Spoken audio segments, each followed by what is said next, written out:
오늘 우리에게 주시는 하나님의 말씀을 같이 읽겠습니다. 하나님의 말씀은 신약성경 마태복음 5장 3절에서 8절까지 말씀입니다. 신약성경 마태복음 5장 3절에서 8절, 제가 가진 성경은 신약성경 5쪽입니다. 신약성경 5쪽 마태복음 5장 3절에서 8절까지 말씀을 저하고 함께 교독하겠습니다. 제가 먼저 3절을 읽습니다. 심령이 가난한 자는 복이 있나니 천국이 그들의 것임이요, 애통하는 자는 복이 있나니 그들이 위로를 받을 것이며, 온유한 자는 복이 있나니 그들이 땅을 기업으로 받을 것이며, 의에 줄이고 목마른 자는 복이 있나니 그들이 배부를 것이며, 긍휼히 여기는 자는 복이 있나니 그들이 긍휼히 여김을 받을 것이며, 마음이 청결한 자는 복이 있나니 그들이 하나님을 볼 것이며. 아멘. 사랑하는 주님, 다 함께 감사하는 날에 다시 한번 하나님의 말씀 앞에 저희들이 있습니다. 쉽지 않은 말씀을 저희들이 함께 들으려 하오니 주님, 오늘도 우리에게 말씀하여 주옵시고, 주께서 말씀으로 찾아오시는 것을 우리가 알 때에 우리의 근원 속에서 참으로 하나님을 감사할 수밖에 없다는 것을 오늘도 깨닫게 하여 주옵소서. 예수님의 이름으로 기도합니다. 아멘.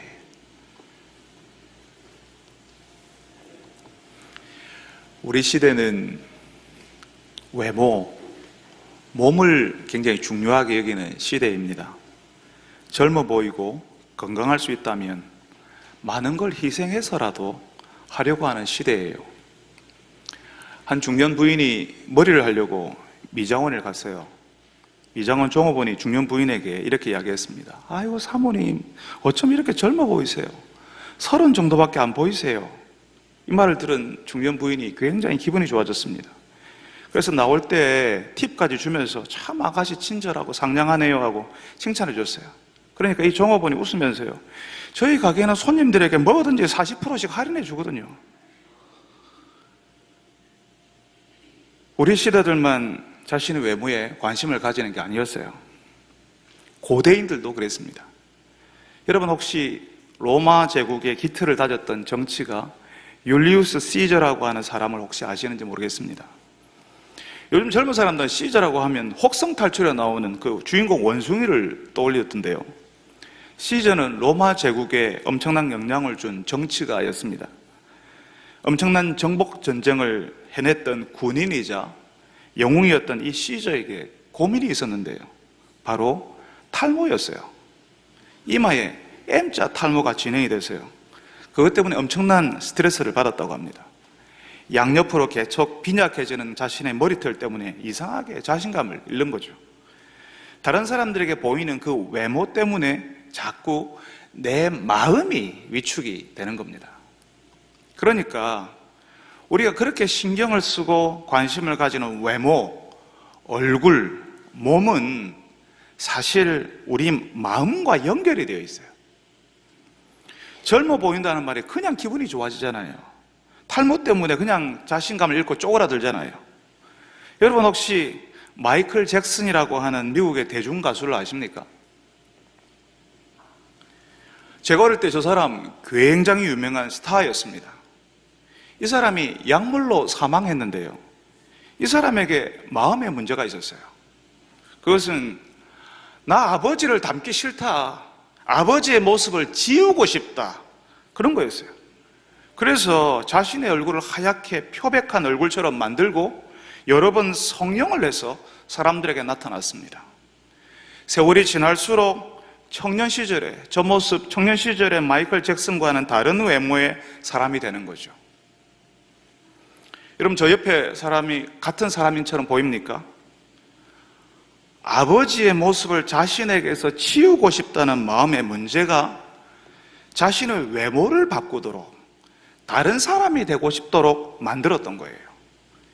이 마음에 갈증이 있고 이 마음에 혼란이 일어날 때 사람들은 많이 가졌어도 허전하고 괜히 살고 싶은 마음이 사라지고 살았지만 죽은 사람처럼 되는 거죠.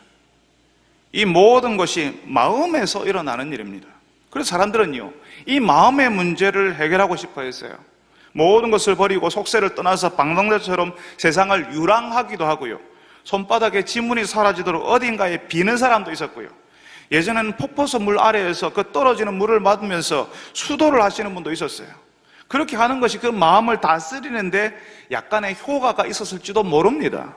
근데 여러분, 오늘 예수님께서 마음이 청결한 자는 복이 있다라고 하시는데, 속세의 미련을 버리고 방랑자가 되어서 유랑하는 것이, 폭포수 물을 맞으면서 소도를 하는 것이, 어딘가에 열심히 비는 것이 우리의 마음을 정말로 청결하게 만들어 줄까요? 도대체 얼마나 깨끗해야 마음이 청결한 사람이 되는 걸까요? 우리가 읽고 있는 이 팔복은 하나님의 백성들이 경험할 수 있는 상태라고 말씀드렸습니다. 그러니까 우리가 예수 믿을 때에, 그리고 그 예수님의 길을 걸어갈 때에 여기 이 8가지의 복이 동시다발적으로 그리고 순차적으로 일어나는 거죠. 심령이 가난해지고 자신의 상태에 대해서 슬퍼하게 되고, 그래서 온유하고 하나님의 의, 하나님의 일이 이루어지기를 목이 마른 사람처럼 바라게 된다는 거죠. 바로 이런 상태에 이르게 되었을 때 바로 그 다음 4가지의 일들이, 4가지의 상태가 나타난다는 겁니다. 4가지의 복이 나타난다고요. 그러니까 이 팔복은요, 처음 4개의 복과 그 다음 4개의 복이요, 서로 연관되고 연결이 되어 있어요. 첫 번째, 심령이 가난한 자는 복이 있나니와 5번째, 긍휼히 여기는 자는 하는 이 복이 있나니, 이것이 연결되어 있고요. 2번째와 6번째, 3번째와 7번째, 4번째와 8번째가 연결되어 있는 겁니다.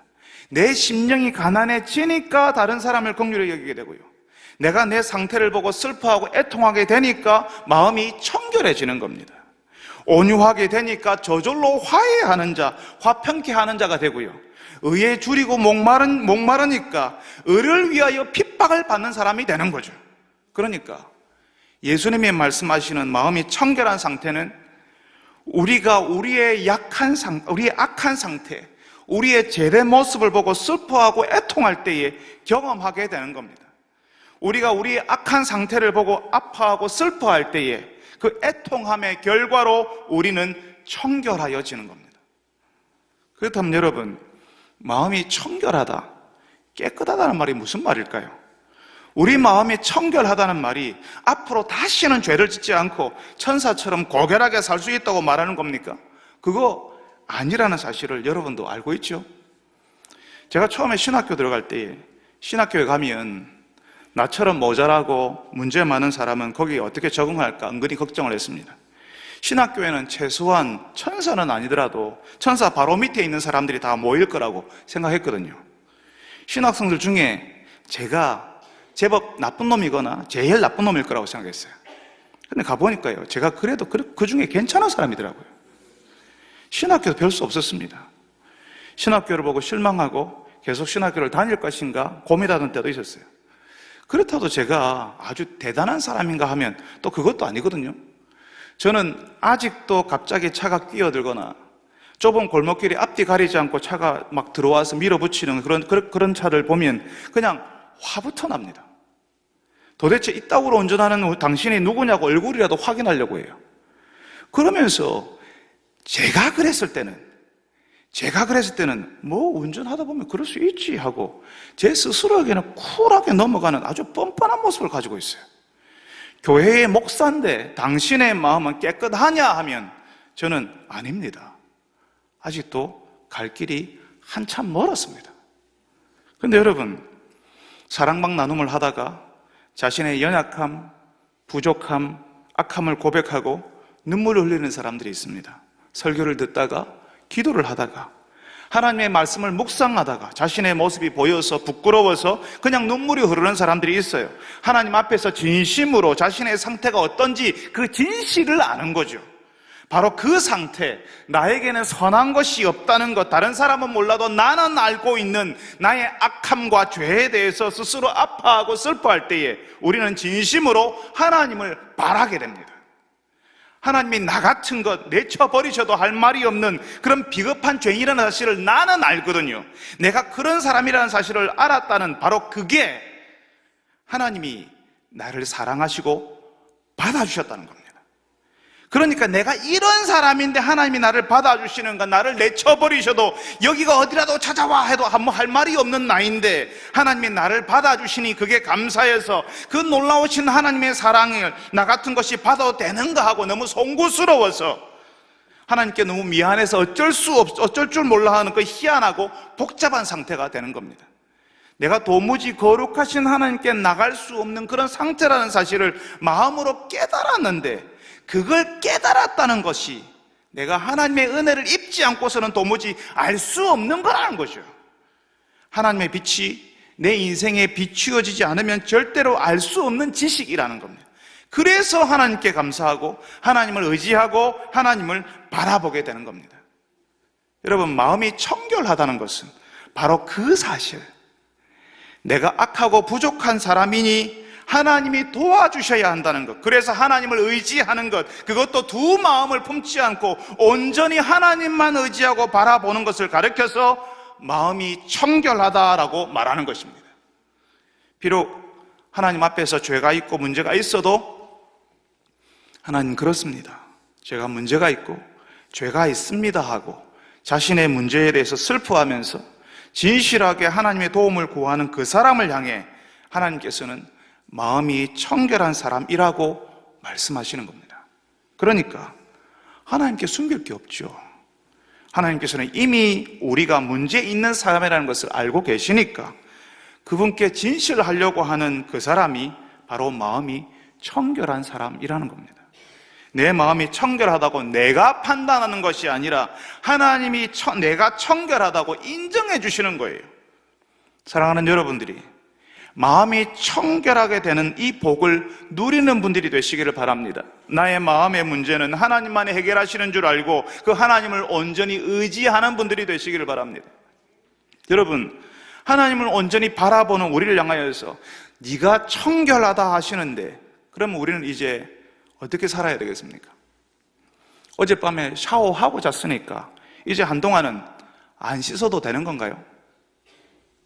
우리는 이제 하나님이 기대하시는 성결, 그 청결을 유지할 책임, 깨끗하게 살아야 될 책임이 우리에게 있습니다. 제가 예전에 섬겼던 목사님께서는 건강 때문에 아파트에서 교회의 공기 좋은 곳으로 집을 옮기신 적이 있었어요. 처음에 그 집을 방문했을 때는요, 집 주변에 잡초며 허리까지 올라오는 이름 없는 풀들이 무성한 집이었거든요. 근데 방문할 때마다 집과 집 주변에 달라졌어요. 그 집을 청소하고 정원을 가꾸고 잡초를 뽑는 수고를 목사님과 사모님이 하시는 겁니다. 그전에는 그런 집이 아니었거든요. 근데 갈 때마다 달라지더라고요. 그 집의 주인이 누구인가에 따라서 완전히 달라졌습니다. 씨를 뿌려놓고 화초를 심어놓고 가꾸지 않으면 아무리 괜찮은 정원, 집이었다 할지라도 나중에는 온갖 잡초가 무성한 집이 되는 거죠. 아파트면 거무질이 무성할 거고요. 나중에는 온갖 먼지들이 꽉 쌓여 있겠죠. 우리 마음의 정원에 잡초가 생기는 것을 우리는 막을 수 없습니다. 잡초가 생기는 것을 막을 수는 없지만 생긴 잡초를 뽑는 것은 우리가 할 수 있어요. 어제 잡초를 뽑았으니까 오늘 잡초를 안 뽑아도 되겠지 했지만 오늘 다른 곳에서 잡초가 올라오는 겁니다. 우리의 마음이 하나님 앞에서 성결하도록 다듬고 잡초를 뽑는 일을 부지런히 감당하는 일은 우리의 일입니다. 잡초가 안 자라게는 못한다니까요. 그 잡초가 생기는 것을 우리가 어떻게 할 수는 없어요. 그렇지만 그 잡초를 막는 일, 뽑아버리는 일은 그건 우리의 일입니다. 아주 오랫동안 올라오는 잡초를 우리가 뽑지 못했다면 우리의 마음을, 정원을 청소하는데 아주 많은 시간이 걸릴 거예요. 그리고 힘들기도 할 겁니다. 이미 예수님을 믿고 하나님의 자녀가 되었어도 하나님 앞에서 그 마음을 청결하게 청소하지 못하고 여전히 마음에 죄의 잡초가 자라도록 방치했고 그 죄의 습관으로 마음을 채웠다면 다른 사람의 도움을 빌려야 할 정도로 힘든 일이 될 수도 있습니다. 우리 중에 그런 사람들이 있을 수 있어요. 자신의 힘으로 도저히 청소할 수 없을 정도로 심각한 것들, 특별히 중독 때문에 힘들어하는 분들이 있습니다. 술이나 약물에 중독되어 있고 성적인 탐닉에 중독되어 있고 인터넷 게임이나 인터넷 가상 공간에 중독되어서 혼자서는 도저히 청소가 불가능한 사람들은요, 주변 사람들에게 도와달라고 해야 돼요. 이 일은 같이 해야 되는 겁니다. 스스로 절제해서 안 됩니다. 못합니다. 중독, 죄의 습관에 의존하는 것은요, 그 죄가 우리 마음에 달라붙어서 마치 처음부터 우리가 그렇게 살았던 것처럼 그것 없으면 못 산다고 생각하게 만들어요. 그걸 절대적으로 의지하게 만드는 거거든요. 이걸 가볍게 보면 안 됩니다. 술에 의존하고 게임에 자신의 시간을 다 바치는 일은 함께 기도하고 이해해주고 전문적으로 돕는 분들에게 가서 해결해야 되는 부분입니다. 그렇지 않으면 이 죄의 습관이요, 모든 것을 집어삼켜버리고요, 부수어버려요.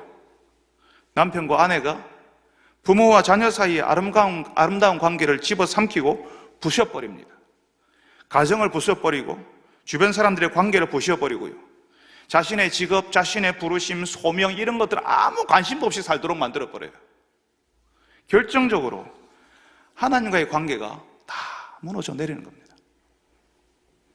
제 아내가 싫어하는 것 중에 하나가 집안 정리가 안 됐는데 남편은 제가 갑자기 손님 데리고 오는 거예요.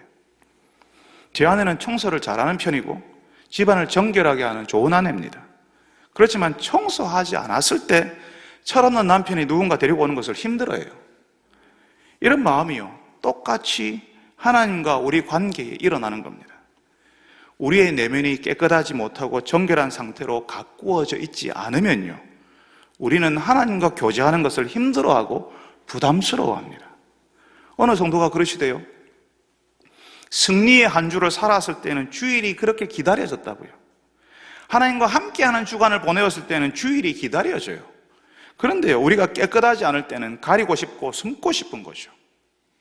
하나님이 안 보이는 것에 우리가 있고 싶은 거예요. 하나님을 피하는 겁니다. 여러분이 지난 주간, 아니 어제 저녁에 하나님이 싫어하시는 일을 했다면, 예전에 끊었던 죄의 습관을 어제 저녁에 다시 시작했다면, 오늘 교회에 예배하러 나오는 것이 즐겁고 기쁜 일이었겠습니까? 아마 어떤 분은 하나님께 예배드릴 용기마저 잃어버릴 겁니다. 감사주일이지만 마음에 감사가 아니라 납덩이처럼 무거운 마음으로 왔을 거예요. 안 갈 수는 없고 어쩔 수 없이 와서 가장 구석에 사람이 안 보이는 곳에 저 멀리 혼자 동떨어져서 그렇게 앉아있을 가능성이 많습니다. 오늘 예배에 나왔다 할지라도 그 마음에 일어난 죄의 잡초 때문에 하나님께 온전히 집중하지도 안 돼요. 하나님과의 교통, 소통, 관계가 완전히 얼어붙어 버렸다면요, 예배 드리지만 아무 일도 일어나지 않을 거예요. 예배 중에 하품만 나오고요, 온갖 다른 생각 때문에 예배 시간이 너무너무 힘들어질 겁니다. 그렇지만 지난 한 주간 열심히 살고 하나님을 기대하고 하나님과 동행하기 위해서 애를 쓰는 시간들을 보내었다면, 그리고 어제 저녁에 오늘 하나님께서 예배 가운데 임재하시기를 기도하고 오늘 아침에 나오셨다면, 오늘 이 예배 성도들과 함께 부르는 찬송, 우리가 드리는 기도에, 그리고 그 말씀 듣기는 전혀 다른 게 되는 거죠. 하나님을 기대하고 하나님을 반가워하는 마음이 속에서 차오르게 되는 겁니다. 성도들을 만날 때 안을 듯이 기뻐하고 반가워지게 돼요. 하나님과 그 성도 사이에 막힌 담이 없거든요. 성도들을 만날 때 아무런 담이 없기 때문에요, 그냥 반갑고 기쁘고 어린아이처럼 즐거워할 수가 있어요. 여러분, 풀이 무성하게 자라는 시골길, 오솔길이라 하더라도 매일 밟고 다니는 길에는 잡초가 자랄 수 없습니다. 그 옆에는 무성하게 풀들이 올라와 있죠. 잡초들이 막 올라와 있는데요, 사람들이 계속 밟고 지나는 길에는 날 수가 없어요. 하나님께 예배드리고 기도하고 사랑방에서 신실하게 말씀을 계속 나누는, 계속 그 일을 하는 사람들의 그 길 위에는, 하나님을 섬기고 성도들을 섬기려고 하는 사람들의 그 길 위에는 잡초가 날 수 없다고요. 여러분, 우리 마음이 청결, 하나님이 허락하신 그 성결을 계속 누리기 위해서는 매일 세수하듯이, 어제 방을 닦았지만 오늘 다시 자기 전에 방을 닦듯이 하나님께 내 마음을 열어드리고 하나님께 기도하고 하나님의 말씀을 들어야 계속 하나님, 예수님께서 가신 그 길 위에 서서 그 길을 걸어가야 잡초가 자라지 않습니다. 그래야 계속 하나님이 허락하신 그 성결, 마음의 청결을 유지할 수 있습니다. 마당에 자라는 잡초를 뽑아내듯이 나를 돌아보고 하나님 앞에서 내 악한 생활과 죄에서 돌이키는 시간을 가져야 하나님을 기뻐하고 하나님의 공동체를 기대하고 하나님 안에서 내가 더 깊어질 수 있는 겁니다. 사랑하는 여러분들이 하나님 앞에서 그 마음의 청결을 계속 유지하는 분들이 되시길 바랍니다. 잡초를 막을 수는 없지만 뽑아내는 수고를 감당하는 사람들, 잡초가 자라지 못하도록 계속 예수님의 길 위에 서서 그 길을 걸어가는 분들이 되시기를 바랍니다. 여러분, 예수님께서요, 마음이 청결한 사람은 복이 있다고 하셨어요. 복이 있다, 진짜 복이 있다, 마음이 청결한 사람들은 이라고 하시면서 그 이유를 왜냐하면 그들이 하나님을 볼 것이기 때문이다 라고 이렇게 말씀하십니다. 마음이 청결한 사람들이 누리는 복이 뭐냐면요, 하나님을 본다는 것이죠. 하나님을 본대요. 이거야말로 눈이 번쩍 뜨이는 말 아닙니까? 하나님을 본다니, 하나님을 볼 수 있다니. 세상 사람들도 그랬거든요. 하나님 좀 보여줘봐, 내가 믿을게. 하나님 좀 보여보라고, 그럼 내가 믿는다고, 나 교회 간다고. 그리고는 자기 눈에 안 보이니까 봐, 하나님 없잖아, 이렇게 우리를 조롱하듯이 이야기해요. 이런 사람들에게 하나님을 보여줄 수 있으면 그 입 다 다물고 다 하나님 믿을 텐데 하는 그런 생각이 들기도 합니다. 우리가 힘들게 전도하는 것보다 그냥 하나님이 딱 한번 나타나시면 그냥 게임 끝이잖아요. 여러분, 사실 하나님은 안 보이는 분이십니다. 사람은 하나님을 볼 수 없습니다. 사람이 보고 싶어도 보이지 않아요. 그러니까 안 보이는 분이 사람들의 눈에 보이려면, 사람이 볼 수 없는 분을 사람들이 볼 수 있게 하려면 어떻게 해야 됩니까? 눈으로 볼 수 있는 사람의 모습으로, 하나님의 성품을 가장 잘 보여주는 사람의 모습으로 오는 거거든요. 오시는 거거든요. 그래서 하나님의 아들 예수님이 사람의 모양으로 오셨잖아요. 성육신 하셨지 않습니까? 근데 사람들이 어떻게 해요? 너는 하나님이 아니야, 이렇게 하면서요, 그분을 십자가에 못 박아버려요. 예수님을 눈으로 보고도 너는 하나님이 아니라고 십자가에 달아버린다고요. 이게 참 우스운 게요, 눈에 보이면 믿을 것 같지만 우리 눈에 안 보이니까 우리가 안 믿는 거지 하는데, 우리 눈에 보이면요, 사실은 눈에 보이는 것도 못 믿겠다라고 하는 것이 우리 죄를 가진 우리의 본성이요, 우리의 안목의 정욕에 찌들려 있는 우리의 눈인 겁니다. 제대로 볼 수가 없어요. 사실은 저도 어릴 때 하나님을 보고 싶다는 생각을 했습니다. 그리고 하나님 살아계신다면 좀 보여주십시오, 좀 나타나 주십시오라고 기도한 적이 있었어요. 그것도 아주 열심히 오랫동안 기도했습니다. 환상으로 꿈에라도 전설의 고향에 산신령 나오듯이 뭐 그렇게 하나님이 나타나 주시기를 막 기대하는 거죠. 짠하고 누구야 하면서 이렇게 나타나시기를 기대했죠. 하나님이 나타나시기만 하면 나의 의심도, 믿는지 안 믿는지, 구원을 받았는지 10원을 받았는지 그 어정쩡한 나의 그 태도도 다 달라질 거라고 생각했거든요. 내가 제대로 못하고 있는 것, 내가 제대로 안 하는 것은 하나님이 나에게 시원하게 안 나타나서 그렇지, 그리고 하나님을 원망하는 거죠. 그렇지만 하나님은 내 기도를 듣지 않았습니다. 하나님을 이해하지 못하는 엉뚱한 기도를 했으니까요. 오늘 예수님께서는 마음이 청결한 자들이 하나님을 본다고 하셨어요. 예수님이 말씀하시는 하나님을 본다 는 말은 무슨 의미일까요? 요한복음 4장에는요, 예수님이 사마리아 여인과 대화하는 장면이 나오는데요, 그 대화 장면에서 하나님을 본다는 것이 어떤 의미인지를 조금 이해할 수 있습니다. 예수님께서 사마리아 수가라고 하는 동네에서 한 여인을 만났습니다. 그 여인은 여러 남자에게서 버림받은 여자였어요.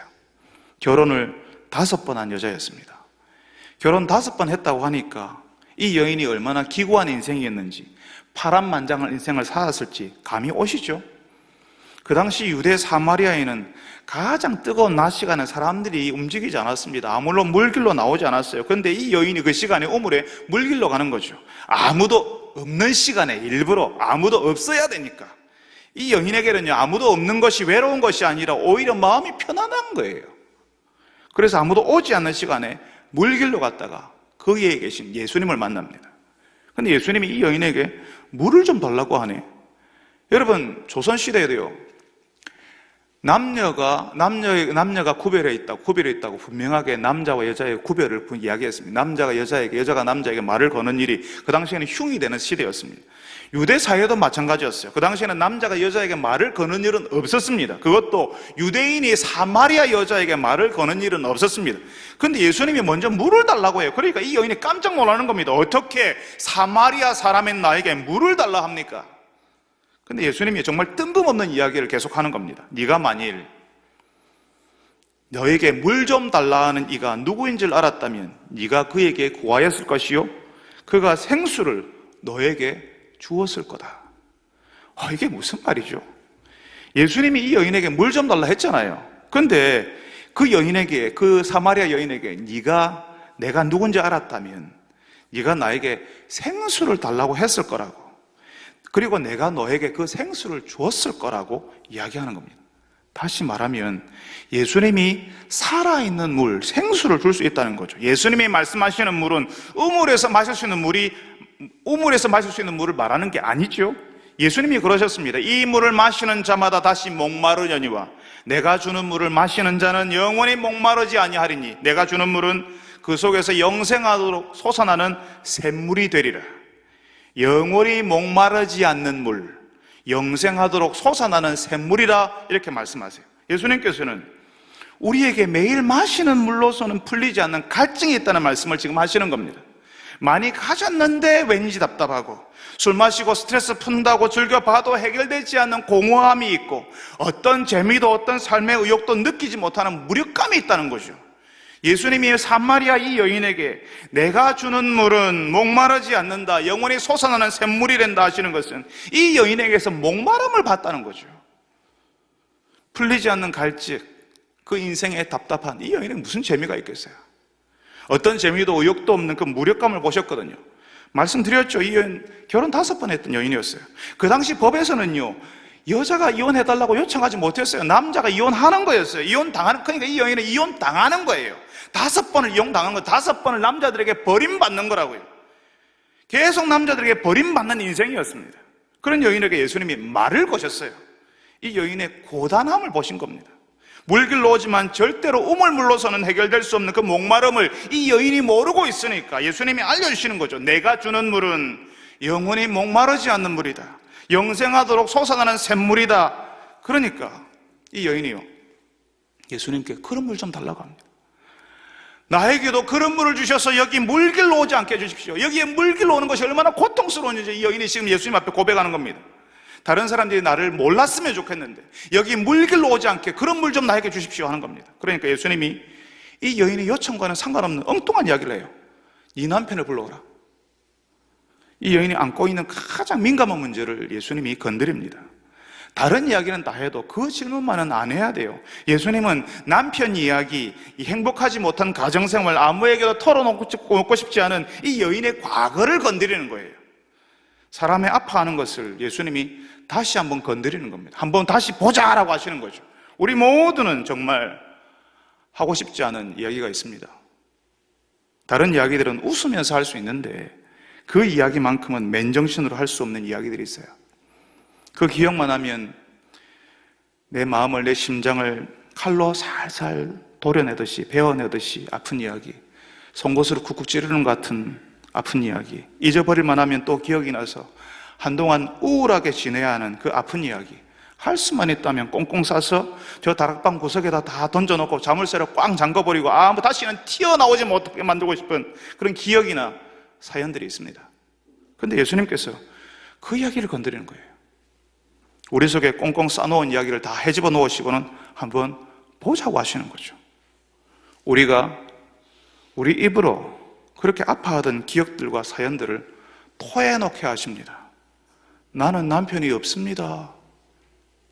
이 여인에게 네 남편을 데려오라고 하시는 것처럼 우리를 힘들게 했던 아버지, 나를 그렇게 버렸던 남편, 그렇게 서러웠던 지난 시간을 다시 끄집어내십니다. 우리가 얼마나 힘들었는지, 우리가 얼마나 괴로웠는지 뻔하게 아시면서 우리가 숨겨버리고 싶은 그 기억을 다시 맞닥뜨리게 하세요. 예수님 앞에 내어놓게 하십니다. 왜 그러시죠? 예수님 앞에 내어놓을수록 우리의 발목을 잡고 있던 그 기억, 우리의 가슴을 저며놓는 것 같은 그 아픈 사연들에서 우리가 비로소 자유를 얻을 수 있기 때문입니다. 예수님과 이야기하면서, 예수님과 시간을 보내면서 조금씩 예수님에게 젖어가는 그것이 예수님이 주시는 생수거든요. 예수님께 말했는데, 예수님께 나의 아픔을 내어놓았는데 치유가 찾아오는 거죠. 벌컥벌컥 들이킬 수 있는 물이 아니라 예수님과 교제하고 예수님의 말씀을 듣는 그 시간이, 예수님께 내 영편을 말하는 그 시간들이 예수님이 주시는 생수라는 거죠. 이 여인이 예수님과 이야기하다가요, 자신의 남편 이야기하고요, 그리고 나서는 자신의 물동이도 다 우물에 버려두고 자기가 그렇게 만나고 싶지 않았던, 마주치고 싶지 않았던 마을 사람들에게 가서 예수님 이야기하기 시작해요. 여자가 물동이를 버려두고 동네로 들어가서 사람들에게 이르되 내가 행한 모든 일을 내게 말한 사람을 와서 보라, 이는 그리스도가 아니냐. 예수님은 이 여인에게 물을 준 적이 없어요. 이 여인이 예수님에게서 물을 받아본 적도 없습니다. 그런데 이 여인이 예수님과 대화하면서 예수님이 누구신지를 알고 마치 살아나게 하는 물을 마신 것처럼 자신이 바뀌는 것을 경험하는 거죠. 우리가 하나님을 본다라고 하는 것은 바로 이런 겁니다. 우리는 우리 육신 눈으로 하나님을 보지 않지만, 그리고 보지 못하지만 마치 본 것처럼, 그리고 지금도 보는 것처럼 하나님을 알게 된다는 거죠. 애시당초 우리는 하나님을 볼 수 없다고 말씀드렸죠. 하나님께서는 눈에 보이는 분이 아니시기 때문에 그래요. 그런데 왜 하나님을 본다라고 이야기하죠? 마음이 청결한 사람, 마음의 청결을 유지하는 사람들에게는 그 하나님의 임재, 하나님의 함께 하심이 너무나도 선명하고 분명해서 마치 하나님을 보는 것 같이 하나님을 경험하게 될 것이라고 하는 말씀인 거예요. 지금 우리가 여기 예배드리는 이곳에 어디에선가 따뜻한 바람이 나와서 여기 이곳을 따뜻하게 데우고 있습니다. 여름이면 시원한 바람이 나오겠죠? 여러분, 그 바람이 보이십니까? 누구도 그 바람을 볼 수 없어요. 그렇지만 그 바람이 여기를 데우고 우리를 따뜻하게 한다는 사실을 여러분이 실제로 경험하고 알고 있는 것처럼 우리가 하나님을 보는 것도 같은 방식이라는 겁니다. 요한계시록 22장 4절에 아주 노골적으로 직설적으로 하나님의 백성들이 하나님을 볼 것이다 라고 이야기합니다. 그때에는 하나님을 볼 것이요 라고 하나님의 얼굴을 볼 것이요 라고 이야기해요. 하나님의 얼굴이 있을까요? 하나님의 얼굴은 어떻게 생겼죠? 그런데 그때에는 하나님의 얼굴을 볼 것이요 라고 얘기합니다. 요한계시록 22장 4절에, 요한계시록 21장과 22장은요 이제 하나님의 나라가 완성되어 있는 것을 묘사하고 있는 장면이거든요. 그 하나님의 나라가 완성되었을 때 하나님의 백성들에게 어떤 일이 벌어진다고요? 하나님의 얼굴을 볼 것이요 라고 하는 겁니다. 하나님을 두 눈으로 본다라고 하는 것은 하나님이 우리와 함께 여기에 계신다, 하나님이 아주 가까이에 있다라고 하는 최고의 표현이라는 거죠. 고민할 필요도 없는 하나님의 임재를, 하나님이 어디 계시지 찾을 필요가 없는, 우리가 확실하게 경험할 수 있는 하나님의 임재를 경험하게 될 것이다, 영원히 하나님과 교제하게 될 것이다 라고 말하는 거예요. 이러한 하나님의 경험, 하나님과의 교제, 하나님의 임재는요 종말에 이루어지는 것이기도 하지만 지금 우리가 경험할 수 있는 것이기도 한 거죠. 우리가 주께서 허락하신 청결을 계속 유지할 때, 하나님을 두 마음이 아니라 한 마음으로 온전히 바라보고 있을 때, 그렇게 하려고 애를 쓸 때에 하나님을 경험하고 알게 된다는 겁니다. 하나님을 두 눈으로 보는 것처럼 하나님을 보는 이 복, 하나님을 가까이 경험하는 복은 하나님 앞에서 자신이 얼마나 문제 많은 사람인지 아는 사람, 그래서 진실하게 하나님을 의지하면서 바라보는 사람에게 허락된 복입니다. 또한 우리의 마음을 깨끗하고 정결하게 가꾸고 유지하는 이들에게 허락하시는 하나님의 선물인 거죠. 오늘도 하나님께서 우리에게 주시는 이 선물, 이 은혜를 받아 누리는 여러분들이 되시기를 바랍니다. 이 은혜 때문에 하나님을 볼 것이요 라고 하는 이 일이 나에게 이루어져서 어떤 사람에게도 거부할 수 없고 내가 부정할 수 없는 그 하나님 임재를 내가 누리고 있어서 참으로 하나님 앞에 감사한 감사주일이 되시기를 바랍니다.